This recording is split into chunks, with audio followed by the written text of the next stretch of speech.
Voy a dar la bienvenida a una buena amiga, una colaboradora excelsa médica. Es la doctora Elena Gallardo, doctora en Medicina en la especialidad de Farmacología y licenciada en Biología.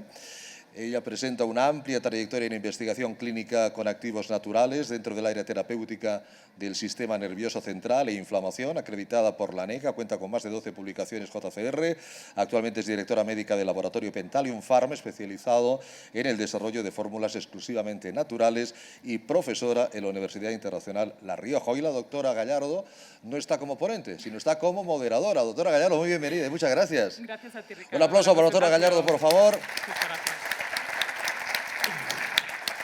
Que nos va a presentar a la ponente de... Claro que sí. ¿Tienes que cambiar la mesa? No. Muy bien. Bueno, Adelante. Buenos días a todos. La verdad que es un placer poder presentar hoy aquí a la ponente que me acompaña. Ella es la doctora Fernández Bravo. Almudena es médico especializada en medicina física y rehabilitación. Y dejadme que os diga también que ella es jefa actualmente de la unidad de intervencionismo y terapias biológicas, Centro Olimpia, Quirónsalud, ¿verdad? Además, como dato de interés, aparte de su amplia experiencia, dilatada experiencia, tengo aquí manejo del dolor agudo, experta en ecografía musculoesquelética, terapias biológicas. Un dato de interés es que es miembro de la Junta Directiva de SETOC, de la Sociedad Española de Tratamiento de Ondas de Choque, y además es secretaria del Grupo de Trabajo de Artrosis de SERMEF, Arthrorrea. Con todo esto, por lo tanto, le damos una cálida bienvenida, doctora, y adelante, bienvenida. Gracias. Buenos días a todos. Lo primero, sin duda, agradecer a OAFI, a la Fundación Atlético de Madrid, a todo al comité organizador, por permitirme estar hoy aquí, que para mí realmente es un honor, sobre todo con los ponentes que me han precedido antes.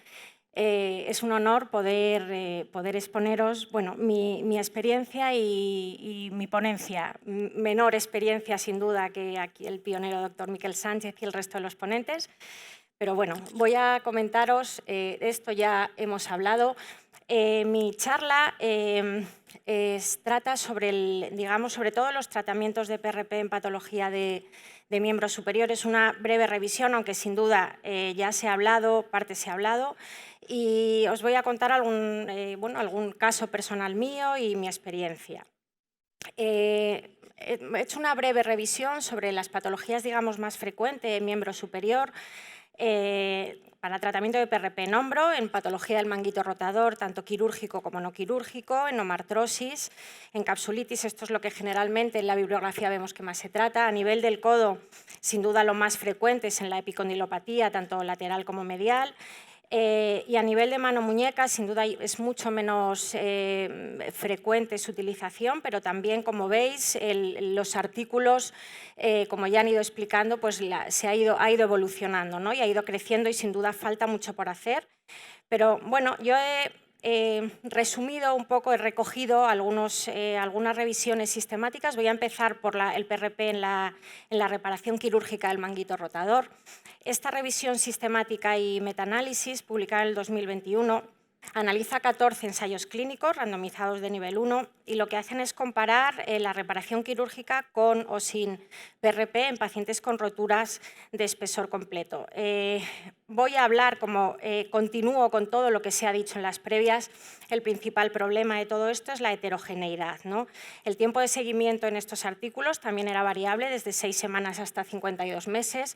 Había mucha heterogeneidad, como hemos ido hablando, respecto al volumen, al tipo de PRP, si se activa o no, el número de tendones afectados, cómo se realizaba, como han estado hablando, el PRP intraoperatorio, incluso también variabilidad en la técnica quirúrgica utilizada.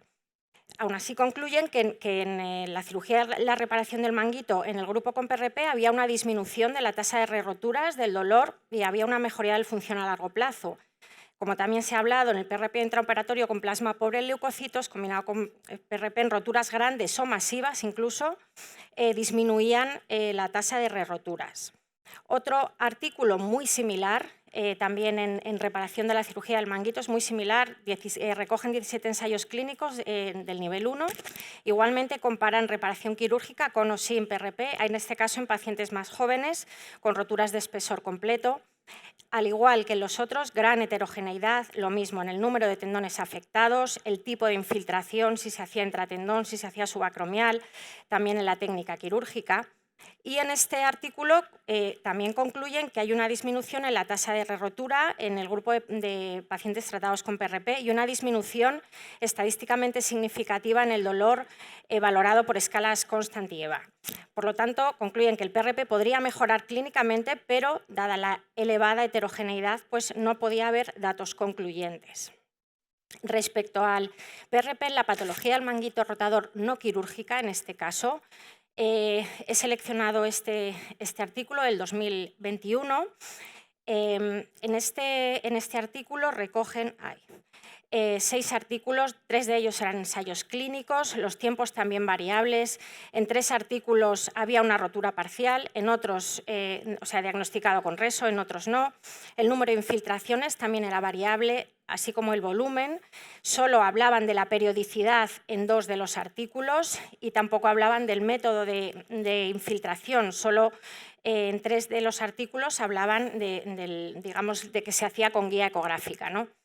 Volvemos un poquito a lo mismo, por lo que, sin duda, gracias a todo el trabajo que está haciendo el grupo del doctor Miquel Sánchez, conseguiremos llegar a tener la luz, ¿no? El problema de todo esto es la heterogeneidad, es decir, los datos no concluyentes en la mayoría de los artículos vienen por este problema y eso es lo que tenemos que seguir trabajando y estamos en ello. Aún así, a pesar de la elevada heterogeneidad, bueno, pues concluyen que hay muy pocos artículos que evalúen esta efectividad. En la revisión sistemática se demuestra un beneficio en mejoría del dolor, pero no comparado con el grupo que realizaban solo fisioterapia, y en el metaanálisis sí se vio una mejoría del dolor estadísticamente significativo, aunque faltaban grupos control. Aquí os pongo el protocolo que yo suelo hacer, sin duda en patología no quirúrgica, porque yo soy médico rehabilitador, no soy traumatólogo. Yo normalmente infiltro de unos 5 a 10 mililitros, lo activo, realizo unas 3 sesiones. Cuando hay una rotura, una pequeña roturita de espesor parcial, lo hago siempre coguiado y dirijo parte del PRP dentro de la rotura y parte subacromial. Las recomendaciones de siempre, les recomiendo 24 horas de reposo relativo y bueno, aquí tenemos un vídeo de una infiltración subacromial. Ahí había una pequeña roturita que lo que hago es dirigir parte del PRP, aquí puse 2 cc's dentro de la roturita, ¿vale? Y después el resto hacia una infiltración subacromial. Como veréis ahora que hay una disección de la bursa. Sin duda, yo siempre trabajo con la ecografía y el realizarlo ecoguiado pues, da muchísima más precisión. Bueno, ahí veis cómo hay una disección de la bursa infiltrando el PRP a nivel bursal. Respecto a la artrosis de hombro, a diferencia de la artrosis de rodilla, que como ya han explicado, sin duda, ya hay un consenso, hay muchísimos estudios y casi todos los estudios de artrosis van más dirigidos a la artrosis de rodilla. En hombro hay pocos estudios. Aquí comento un case report publicado en el 2013 con una infiltración intraarticular. Esto es casi anecdótico, pero bueno, es que hay mucho menos publicado. En él hablaba de una mejoría en el EVA y el DAS a las 42 semanas. Un estudio un poquito más largo en pacientes con una cirugía de hemiartroplastia con alioinjerto de matriz dérmica celular y PRP en 50 pacientes que también hablaban de resultados a medio plazo. Pero bueno, sin duda es un campo que también quizá habría que trabajar más.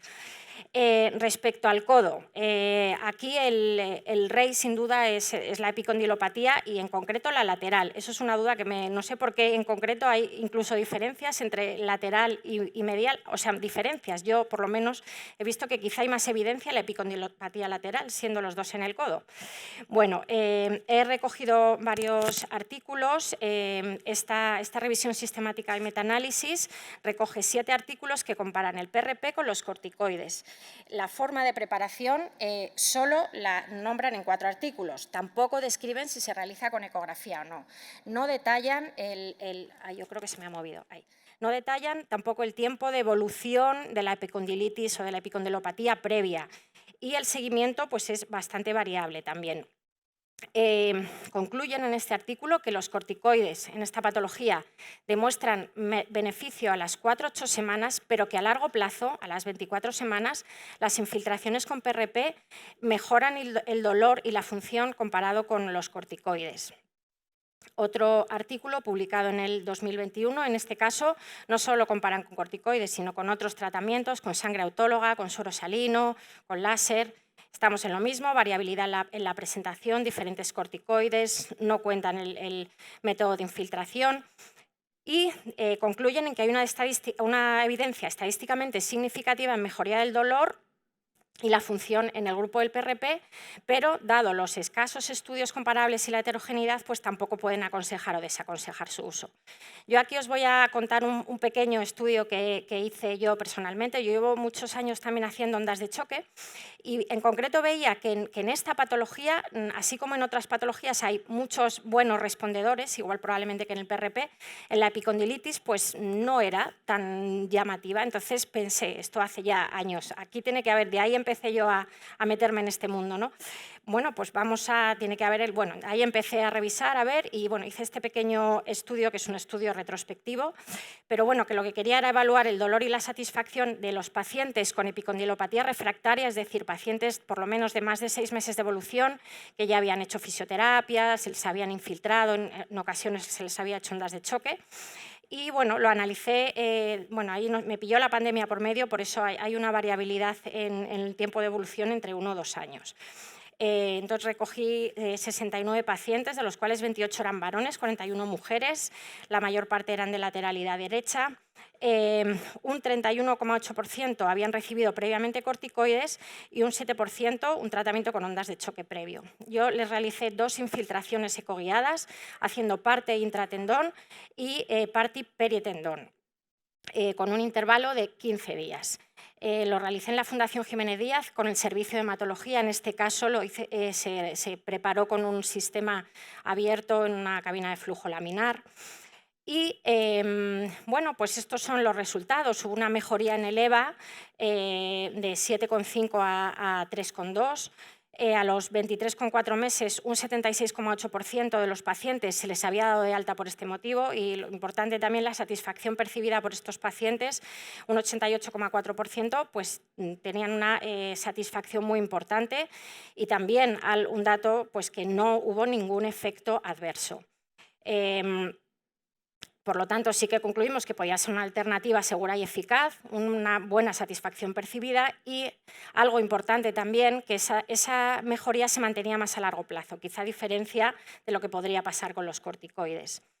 Como os he dicho, yo normalmente, bueno, aquí pone 3, la realidad es que hay veces que realizo 2 en vez de 3. Normalmente los protocolos recomiendan 3 sesiones, también lo activo con cloruro cálcico y lo realizo ecoguiado. Aquí tengo un vídeo de uno de los pacientes, a los pacientes les pongo en sedestación, localizo ecográficamente,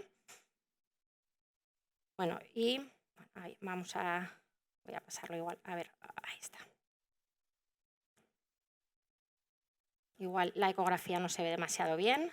Es bastante bien tolerado. Es verdad que hay gente que me preguntaba si no se ponía anestesia previa, ¿no? Yo nunca lo pongo, le explico al paciente porque es bastante rápido la infiltración. Como veréis, ahí estoy poniendo parte del PRP intratendón, unos 2 cc's más o menos. Y después lo que hago es irme peritendón. Les explico, duele sobre todo la parte intratendón, pero normalmente los pacientes suelen tolerarlo bastante bien. Está la parte intratendón y luego veis que voy por arriba y voy una parte encima del tendón también.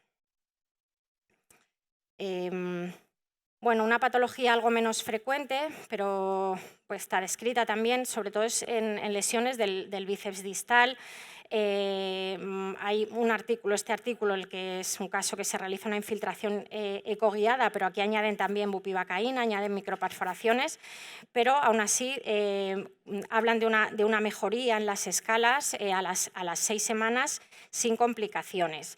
Respecto a esto os voy a contar un caso personal de un varón de 43 años, diestro, con alta demanda deportiva, es decir, no era un deportista de élite, pero es un paciente con mucha demanda deportiva, sobre todo a nivel de escalada del surf y por su profesión, que es bombero. Y pues escalando notó un dolor y un pinchazo en la cara anterior del codo izquierdo hacía 6 meses. Le habían visto en varias ocasiones, venía un poco desesperado porque no terminaban de dar, aportaba una ecografía y una resonancia de codo normal. Él contaba sobre todo un dolor en la contracción excéntrica y concentrada del bíceps y en la supinación. Y pues ante la sospecha de una posible rotura parcial o tendinopatía del bíceps, se le realizó una resonancia con una técnica específica para ver esa lesión a ese nivel. Entonces, lo que se vio es una antesopatía de la distal del bíceps sin una rotura importante. Esto lo comenté en sesión clínica con el cirujano de codo, que también le habíamos visto en conjunto, y bueno, me planteó que le realizara una infiltración, ¿no? Él ya había hecho tratamientos previos de fisioterapia y bueno, a este paciente le realicé unas tres infiltraciones del PRP, se lo realicé coguiado por esta vía.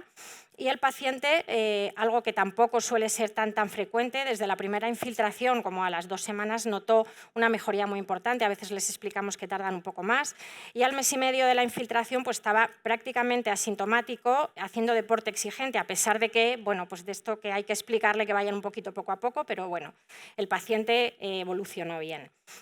Respecto por último, a nivel de mano y muñeca, hay muchos menos artículos. En este artículo del 2020, que es una revisión sistemática, pues habla de que el PRP podría mejorar el dolor y la función en pequeñas articulaciones, sobre todo en artrosis de bajo grado. Solo hay un ensayo clínico en rizartrosis y bueno, hay mucho menos publicado. En esta pequeña revisión de las patologías más frecuentes, ¿qué podría concluir yo? Pues que en la cirugía de reparación del manguito, el añadir el PRP pues, disminuiría la tasa de roturas, el dolor y mejoraría la función a largo plazo. En la patología no quirúrgica hay menos estudios y con más heterogeneidad. Donde más evidencia hay actualmente es en la epicondilopatía lateral, con mayor beneficio a largo plazo. Por lo tanto, es algo que debemos plantearnos antes de estar infiltrando mucho corticoide, en mi opinión. Mucho menos evidencia en artrosis de hombro, maño y muñeca, y como hemos ido hablando en todo y totalmente estoy de acuerdo en que lo importante es unificar y hablar, saber qué estamos infiltrando. Bueno, muchas gracias a todos.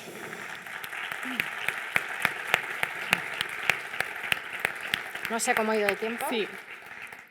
Yo creo que vamos bien de tiempo, ¿verdad, Almudena? Si te parece, nos sentamos aquí. Vamos a formular un par de preguntas.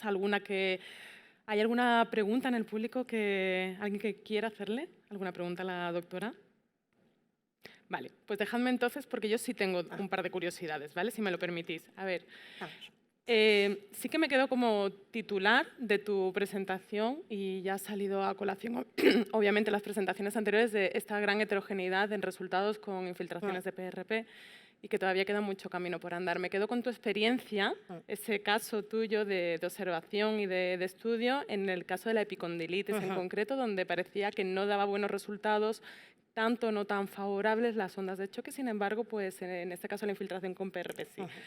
Ahora, yo tengo una pregunta de esa compatibilidad en otras patologías, no quizás la epicondilitis, que has comentado que no tanto, pero esa compatibilidad terapia compartida entre ondas de choque y infiltración de PRP, ¿qué nos podrías decir al respecto? Sí, sin duda, es que es un tema que, bueno, con la doctora Karin Freytag estamos trabajando, que ella también, es un tema que, de hecho, tiene todo el sentido. ¿Por qué? Porque la onda de choque tiene un aporte biológico, un estímulo biológico, ¿vale? La onda de choque lo que hace es estimular el núcleo de las células para producir también una serie de factores de reparación. Entonces, de hecho, hay estudios estudios, aunque hay mucho menos actualmente, que combinan, que parece que tiene un efecto sinérgico el realizar el tratamiento con PRP y con ondas de choque. Y de hecho, yo estoy haciendo ya desde hace tiempo la combinación de ambos tratamientos y bueno, es un campo que creo que también tiene mucho futuro y mucho por hacer. Pero sin duda los dos efectos biológicos se potencian, o sea que deberíamos trabajar más en ellos, sí. Qué bien, fantástico, gracias, Almudena. Y tengo otra curiosidad, ¿vale? En el caso concreto de la epicondilitis, en el caso concreto, si hablásemos, por ejemplo, si nos pusiéramos en el escenario de infiltrar previamente corticoides, ¿podría esto afectar al resultado final de...? Bueno, a ver, ahí está discutido, sí que hay que darle un tiempo desde que se ha infiltrado el corticoide. Sí que, bueno, hay ciertos estudios que nos hablan de que un paciente que ha recibido muchas infiltraciones con corticoides incluso podría empeorar en cierta manera el resultado final.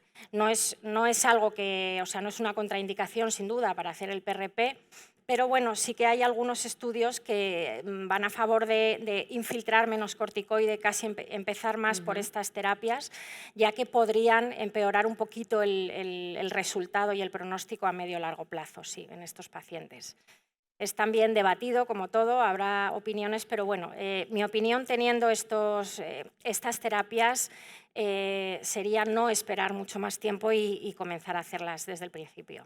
Bueno, no de forma aguda, o sea, estamos hablando, normalmente estas patologías siempre requieren un tiempo de fisioterapia, que en muchas ocasiones mejoran solas, pero en estos pacientes que ya llevan unos meses, que ya han hecho un protocolo adecuado de ejercicios de fisioterapia y que no mejoran, pues ahí es cuando deberíamos planteárnoslo.